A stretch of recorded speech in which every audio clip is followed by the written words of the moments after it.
All right, guys, let's watch Craig Jones, Gordon Ryan. We'll break down some of the themes in this video. Both of these players, when they're passing, are trying to get inside foot position. Gordon Ryan's trying to pummel to the inside. Actually, sort of a good idea, holding on to Craig's hands in something that just makes them busy, like mercy grips. Not really doing anything with the grips other than trying to make it so that Craig can't grab his feet and trying to pummel the inside. But I do think that when you're trying to do that from standing, it's a little bit harder because your legs are partially preoccupied with holding your body upright in the standing position. So right here, you can see it again. He's trying to pummel in, but he's standing. So Craig has an easier time pummeling his legs when he's on his back because his legs are both free. And he usually secures the inside position. So Craig's looking to get into this X foot position on the shin. This is something he used to really like to do. He really likes reverse X at this time in his career. And you can see that he's trying it here. And both guys drop back several times from passing to leg locks, which is a good thing to note. That is a really nice pattern to play. And a lot of high-level guys play that, especially leg lockers like this. They're both going to want to threaten passing and then trying to come up. And right here, this is like a primitive R guard, I guess. You know, you guys know R guard from Jason Rao now. But he's trying to get Craig onto his hip and then pin him there so that he can backstep or break with a belly down Achilles. That's a really good position. Both of these guys try that position a couple times. So it's kind of interesting back at this point in time, like what the metas were. You can see it's a lot of like inside passing, inside position-based passing, like having your foot into one hamstring as both of them are trying to get their knees to the inside, and also trying to pull your top opponent onto their hip, onto the floor, sweep them onto a hip, and then be able to pin their hip with your shin and break the leg. And so, again, using mercy grips to try to work on pummeling the feet. Again, the bottom player won this. Gordon has both of his feet to the inside. Craig trying to sprawl pass. Gordon keeping a good frame here, as you can see. If this were to fail, the frame allows him to bring his legs back in. This is a really important concept for retaining guard. Again, pushing down and trying to fall back into legs.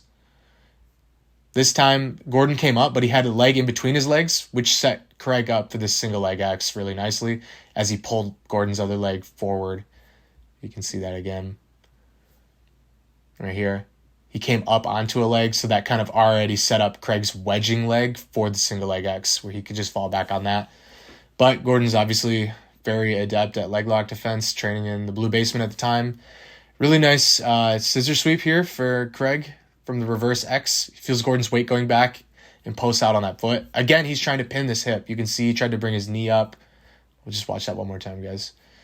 He's trying to bring this knee over here so that he can pin Gordon's hip to the floor, and Gordon knows it.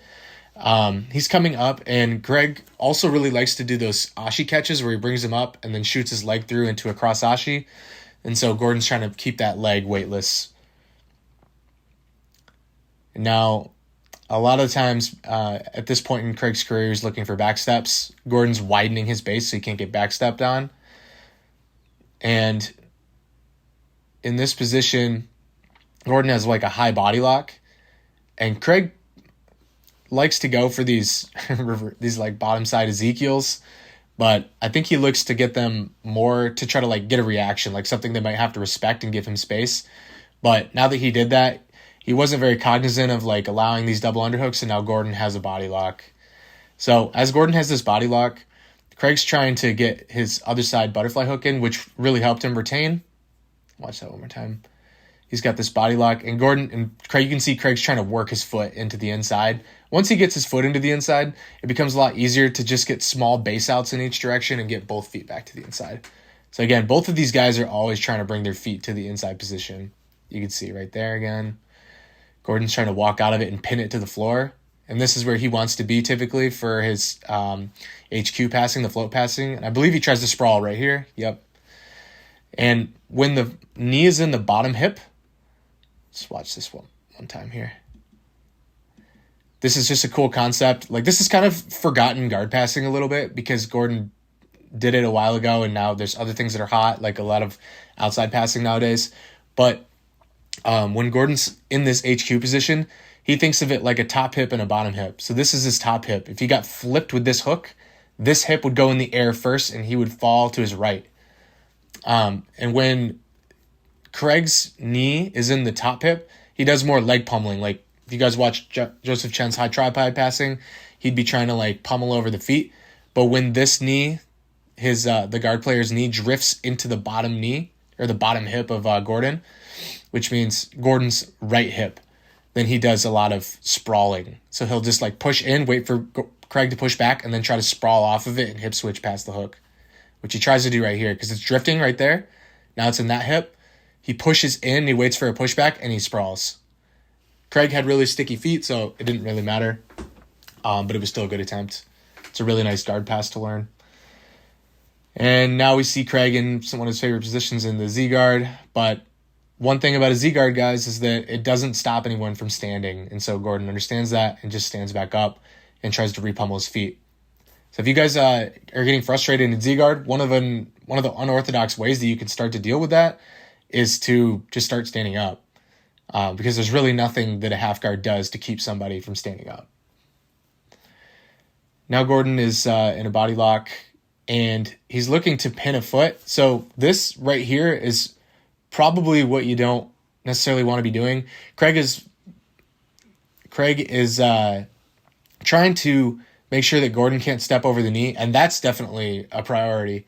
But this foot just hanging out here is not always the best route, just because it's not necessarily, you're never going to get your hips out enough because of the body lock to actually start going in omoplatas or anything like that with that leg. So it'd be better served if you're trying to bring it into the inside and use it as a butterfly hook, so then you can off balance and stop having to deal with this knee battle right here. So Craig is very cognizant of that, and now you can see it starts going better for him once he puts his foot inside. At least he's got this foot inside, even though Gordon stepped over into butterfly half. And now Craig is trying to do the Ezekiel again, which seems like it's getting a little bit of a response out of Gordon, but he's still staying on top. And one thing about this position too, guys, is this is going to go on for a second, but when Gordon is in this half guard, he's got a very particular stance. When we're in chest-to-chest half guard, we want to have our knee that's on the outside, not the one in the half guard, pointed and into their hip so that Craig can't start using a knee elbow escape to get this knee back inside and go to like a butterfly guard. And then the other thing is this knee can't be on the floor, because if this knee's on the floor, Craig can do knee levers or John Wayne sweeps out to his right. So Gordon has a really good stance to study here. This covers a lot of counters that can happen to you while you pass in half guard. Yep, still kind of, I guess he's maybe waiting for the Ezekiel. I can't really tell how tight these are. I've never tapped one personally, but I don't know if Craig's is like a lot better. So now Gordon's putting in the tripod to pummel, and he's going to start just shaking and taking his foot out. And now when Gordon goes to mount, you'll see, since he has underhooks, he comes forward immediately. If he was in a mount with no underhooks, he would not come forward, because that's just asking to get kipped off. I don't know if other people really use the kipping escape besides the Danaher guys back then, but it's just good fundamentals to understand that. If you don't have an underhook, don't lean your weight forward, because you're going to get kipped off. You can also see he's locking his feet, which makes it difficult for Craig to start doing the elbow escapes. And you'll also see that whenever Gordon's feet unlock, if his knees come up, they come up high into the elbows. And that makes it so that you're sucking away the space, and Craig can't start putting his elbow right there. Craig can't start putting his elbows into Gordon's thighs to start getting knee elbow escapes. And now we'll watch the mechanics for this Kata-gatame. So Gordon took a while to work this arm up, and you can see that he's holding on to the head. So he went from he's working this up right now. We talked about the knees sucking in space whenever they come up off this position. He's working the arm up right now. It's hard to see, but he's got it he's basically got it above Craig's head at this point, but Gordon hasn't gotten his head to the other side of the arm to do the Kata-gatame. So he's holding onto his head. He's like cradling his head, like crossed arms right here. And he's going to use a forward momentum of his right shoulder and his chest to bring it up over Craig's head even flatter, so it's around here, and then bring his head to the other side so he can trap it. right there with this chest wrap. So this is a really important, it doesn't look like much, but this chest wrap is really useful to try to get the arm to the other side without having to like really like post on the arm with your hand or something dumb like that that's going to get you out of position when they bridge.